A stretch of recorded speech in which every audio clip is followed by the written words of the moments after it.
ఇంగ్లాండ్తో జరిగిన మూడో టీ20 మ్యాచ్లో టీమిండియా ఓటమి పాలైంది. ముఖ్యంగా బ్యాటర్ల వైఫల్యం వల్లే టీమిండియా ఓడిపోయింది.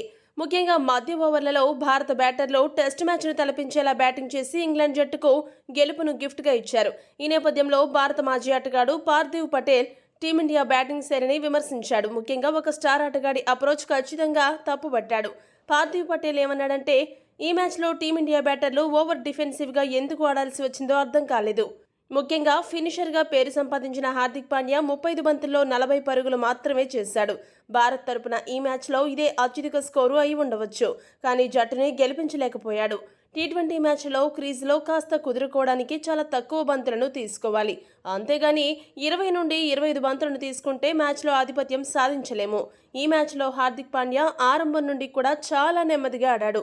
చివరిలో ఒక సిక్సర్, బౌండరీ మినహా మిగతా బ్యాటింగ్ అంతా చాలా చెత్తగా ఉంది. ఎప్పుడైనా మ్యాచ్ క్లిష్టంగా మారినప్పుడు దూకుడు అవసరం.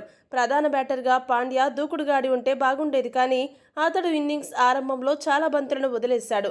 కనీసం స్ట్రైక్ను రొటేట్ చేయడంలో కూడా విఫలమయ్యాడని భారత మాజీ వికెట్ కీపర్ పార్థివ్ పటేల్ విమర్శించాడు. హార్దిక్పై పార్థివ్ పటేల్ చేసిన విమర్శలు సరైనవేనా? మీ అభిప్రాయాన్ని కామెంట్ చేయండి. మరిన్ని స్పోర్ట్స్ అప్డేట్స్ కోసం మా ఛానల్ను సబ్స్క్రైబ్ చేసుకోండి.